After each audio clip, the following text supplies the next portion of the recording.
খলিফাতুল মুসলিমিন ওমর ফারুক রাদিয়াল্লাহু তাআলা আনহুর যুগে একবার রোমান সৈনিকদের সঙ্গে মুসলমানদের যুদ্ধ হয়, লড়াই হয়।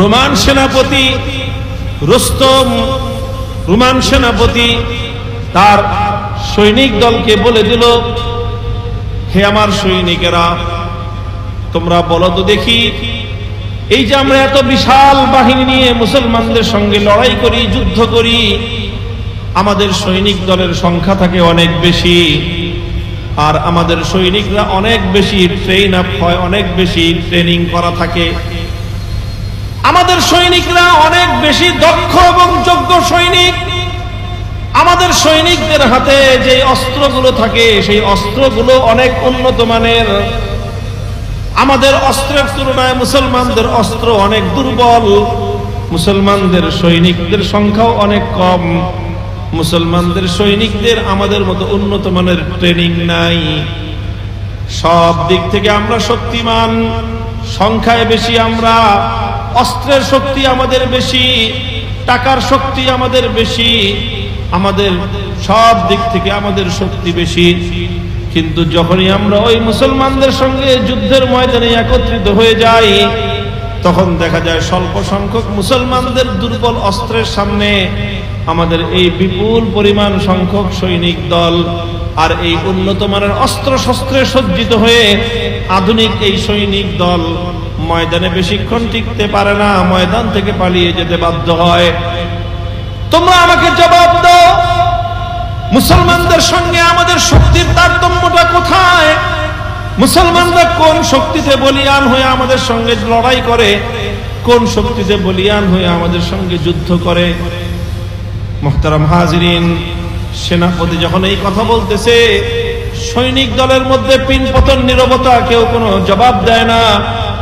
একজন বৃদ্ধ সৈনিক দাঁড়িয়ে বলে, যদি গুস্তাখি মাফ করেন, তাহলে আমাদের এবং মুসলমানদের মধ্যে শক্তির তারতম্যটা আমি আপনাকে বলতে চাই।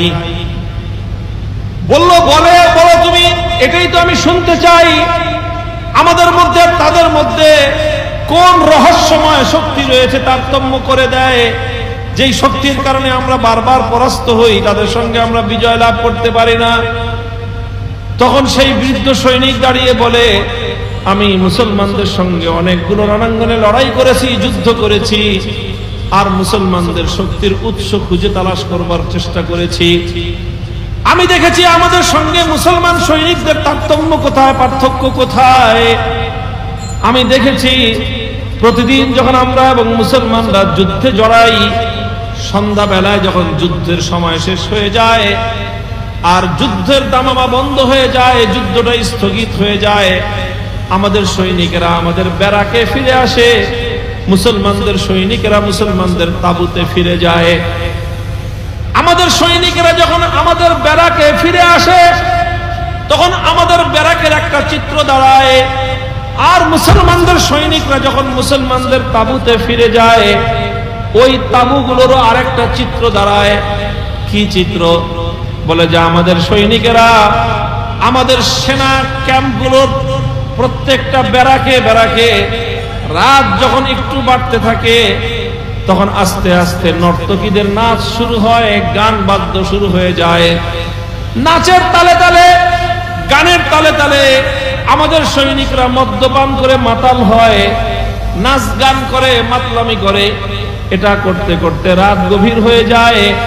এরপরে যখন রাতটা গভীর হয়, আমাদের সৈনিকরা সব ঘুমের মধ্যে অচেতন হয়ে পড়ে। রাত ঘুমের মধ্যে অচেতন অবস্থায় রাতটা অতিক্রান্ত হয়ে যায়। রাত অতিক্রান্ত হয়ে যখন পূর্ব দিগন্তে সূর্যের আলো উদিত হয়, সূর্যের উত্তাপ এসে যখন আমাদের সৈনিকদের গায়ে লাগে, তখন তাদের ঘুম ভাঙে। আর ঘুমটা ভাঙার পর যখন তারা আবার পরের দিনের জন্য যুদ্ধের দামামা বেজে যায়, তারা যখন যুদ্ধের রণাঙ্গনে যায়, আমাদের প্রতিটা সৈনিকের অবস্থা এই থাকে, প্রত্যেকের অন্তরের মধ্যে মৃত্যুর একটা ভয় থাকে, মরণের ভয়, মৃত্যুর ভয় নিয়ে তারা যুদ্ধের রণাঙ্গনে যায়। তাদের স্বপ্ন একটাই থাকে, যে কোনো ভাবে নিরাপদে নিজের জীবনটা নিয়ে যেন আমি ঘরে ফিরতে পারি। এই হলো আমাদের সৈনিকদের অবস্থা।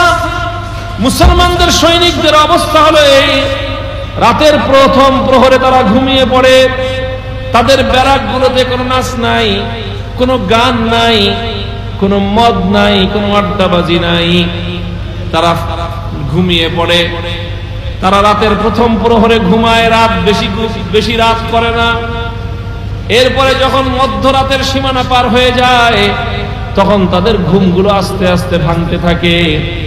আর এক একটা মুসলিম সৈনিক রাতের শেষ প্রহর যখন শুরু হয় তারা বিছানা থেকে উঠতে আরম্ভ করে, উযু করে এসে তারা জায়নামাজে দাঁড়ায়। জায়নামাজে দাঁড়ায় আবেগ মাখা কণ্ঠে তারা আল্লাহর কোরআনের তেলাওয়াত করতে থাকে। একদিকে কণ্ঠে তাদের কোরআনের তেলাওয়াত চলতে থাকে, আর অপর দিকে তাদের আবেগে হৃদয় ভেঙে বুক ভেঙে তাদের কান্না চলতে থাকে, চোখের অশ্রুতে তাদের বুক ভাসতে থাকে। নামাজের পরে যারা তখন দুহাত তুলে আল্লাহ পাক রব্বুল আলামিনের দরবারে ফরিয়াদের হাত তুলে তাদের আহাজারিতে খোদার আরশ পর্যন্ত কেঁপে উঠে, হঠাৎ কোন নতুন আগন্তুক যদি শেষ রাতে মুসলমানদের ওই সৈনিকদের ব্যারাকের পাশে এসে দাঁড়ায়, কারা এখানে থাকতেছে ওই লোকটা জানে না, হঠাৎ রাতের বেলায় আসছে, এসে যদি কান্নাকাটির আওয়াজ শুনে তাহলে কান্নাকাটির আওয়াজ শুনে লোকটা মনে করবে যে এখানে যারা আছে এরা সন্ন্যাসীর দল, এরা বৈরাগী, এরা দুনিয়া কি জিনিস জানে না, এরা কোনো সৈনিকের দল নয়, বরং এরা দুনিয়াতে শুধু কান্নাকাটি করা ছাড়া বুঝি আর কিছুই জানে না।